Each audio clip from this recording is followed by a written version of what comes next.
Salut à toutes et à tous, c'est Mike Flicon et on se retrouve donc pour un petit tuto comme m'avait demandé sur ma dernière vidéo. Je vais donc vous montrer comment faire les murs que je fais souvent sur mes graphes. J'aime assez bien et ça rend pas mal. Donc on va s'y mettre tout de suite. Le mieux ce serait de faire ce mur de telle manière qu'il englobe deux angles de votre feuille, ou alors au moins une bonne diagonale pour que l'effet soit bien net et puis voilà, qu'il soit bien visible. Donc ne le faites pas trop petit. Alors comment on commence ça?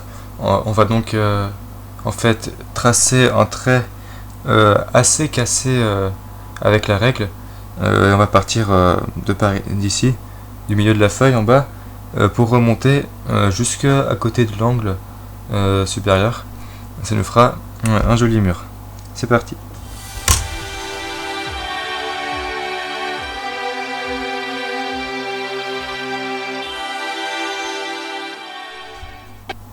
Voilà, donc on a le trait qui va servir de base pour faire ce mur. Alors maintenant on va essayer de rajouter des petites choses dans le mur pour bien montrer que c'est un mur. On va donc à certains endroits ajouter des sortes de fissures, au moins le début.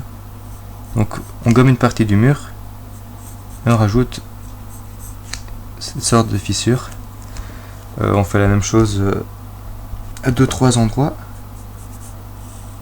Ça va bien appuyer l'effet du 3D.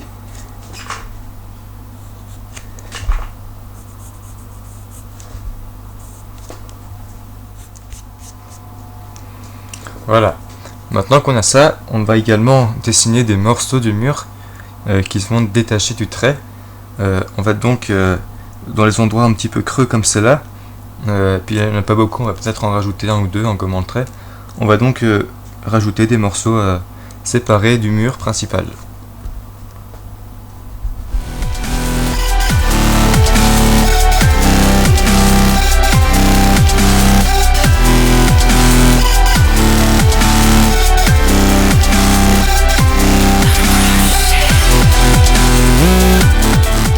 Voilà, on a donc la base de notre mur. Maintenant vient le moment de passer tout ça en 3D. Donc on va en fait appliquer la méthode du 3D avec un point de fuite, donc je l'avais abordé dans le tuto, je pense que vous devez vous en souvenir. Alors généralement ce qui se passe c'est que vous avez votre graphe qui est par ici. Je pense que l'idéal c'est d'utiliser le point de fuite que vous avez utilisé pour votre graphe, comme ça il n'y en a qu'un seul pour tout le dessin, et puis il n'y a pas de souci. Après si votre dessin il n'est pas fait avec un point de fuite, placez un point derrière votre graphe et ça fera l'affaire. Donc bon, nous on va le mettre au milieu de la feuille, hein. Hop. Et on va donc, à partir de chaque angle de notre mur, tracer des arêtes vers ce point. Pour l'instant je les ai toutes faites avec 1 cm, je pense que ça donne pas mal, donc je vais continuer à faire ces arêtes avec 1 cm.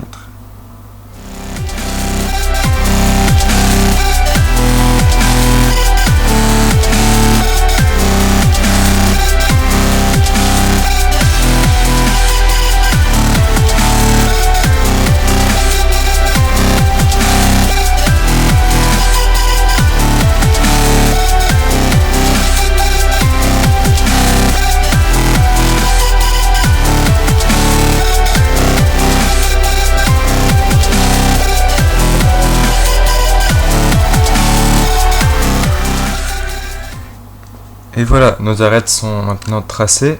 Je vais donc repasser tout ça au stylo et puis après compléter la deuxième ligne. Donc vous ferez la deuxième ligne parallèle à la première, hein. C'est juste en 3D, je dirais basique, parce que j'avais déjà expliqué tout ça avant.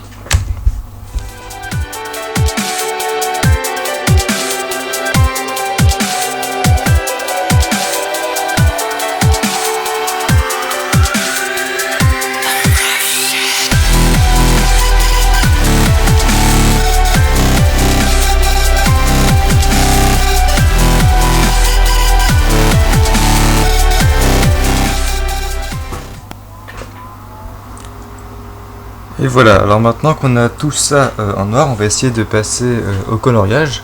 Alors je pense que pour les murs, jusqu'à présent j'avais trouvé deux couples de couleurs qui marchaient pas trop mal. Il y avait d'abord colorier le mur dans cette couleur là, une espèce de marron beige, enfin très clair. Et puis après le 3D du mur le faire en marron foncé. Ça faisait quelque chose comme ça. Et ça donnait assez bien je trouve, enfin, au niveau de la couleur. Après j'avais aussi fait quelques dessins avec le mur en rouge. Et puis le 3D en gris. Et après j'avais suggéré des briques au stylo blanc dessus. Et puis voilà, ça donnait bien, donc ça vous fait quelques idées de coloriage. Après j'avais essayé le rouge violet, bon c'est moins une réussite mais ça peut le faire hein, peut-être, enfin voilà. Donc je pense on va colorier en marron et marron clair. Donc hop, marron clair ici, marron foncé à l'intérieur. Et puis vous verrez à la fin ce qu'on fait pour finir et voilà quoi, allez go.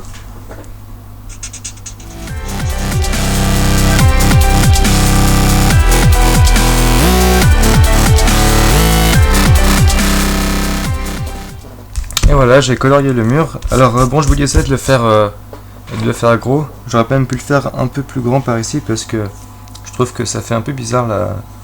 Comment je l'ai fini là, j'aurais pu faire ça mieux. Enfin bref.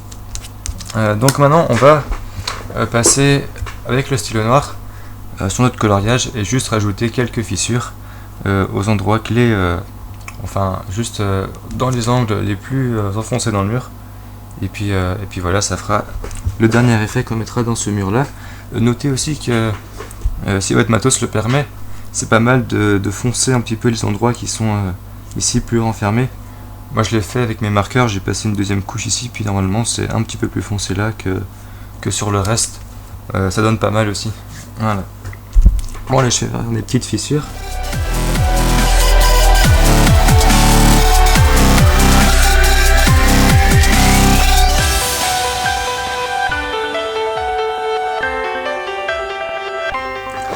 Et voilà, ce petit tuto touche à sa fin. J'espère que ça aura aidé les quelques personnes qui me l'avaient demandé. Et puis bon voilà, notez que je suis toujours à votre disposition pour vous expliquer des petits trucs comme ça me dérange absolument pas.